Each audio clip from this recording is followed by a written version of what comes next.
As I'm sure you're already aware, there's been no shortage of emotionally charged RPGs to fill your time with in recent years. In 2022, the earth-shattering extravaganza that is Elden Ring launched, enabling From Software fans to experience that same Moorish brutality in an open-world setting.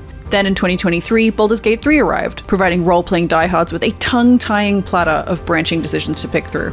This year in particular, RPG fans have already been graced with the visually striking and mechanically rich Crimson Desert. Still, if you want to embrace the genre, why not start where it all began? Gothic 1 Remake is exactly what it says on the tin, a loving reimagining of the 2001 classic RPG of the same name.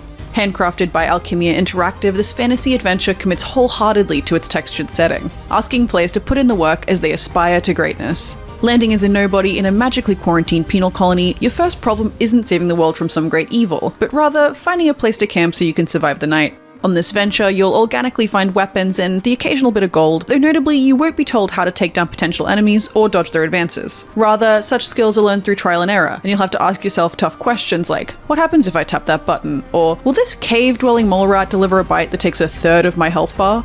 A spoiler alert, it will. This harsh introduction sets the tone for the world from the start. In Gothic, you aren't important. In fact, if you died, no one would bat an eyelid. As such, if you want to make it here, you're going to have to learn fast. Without a minimap or a checklist, the underpinning plot is the central force driving your adventure forward. At first, you have no real understanding of why the world seems so fractured, but it soon becomes clear. Years ago, a magical spell created a unidirectional barrier around the valley, trapping the inhabitants inside. Naturally, with their sentences extended indefinitely, the people of the valley didn't sit still and split off into 3 distinct factions. As a newcomer, you too must face this choice, picking between the 3 as you develop your skill set.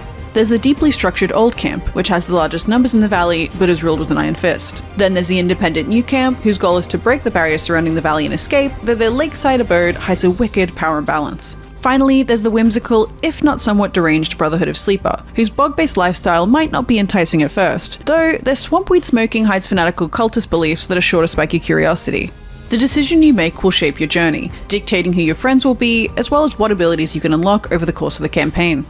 If you think this kind of gameplay sounds like Kingdom Come Deliverance 2, you would be right. Warhorse Studios cites the original Gothic as an inspiration for the studio's beloved medieval RPG series.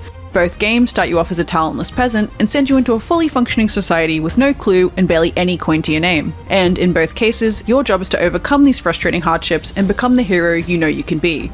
Easy, right? It's 2026 and it seems as though the genre is continuously evolving, and in particular, fantasy-loving RPG diehards are truly spoiled for choice. Even so, if you're looking for an adventure with a rich living world, complex power dynamics, charming dialogue, and a legacy that's endured 25 years, Gothic 1 should certainly be at the top of your list.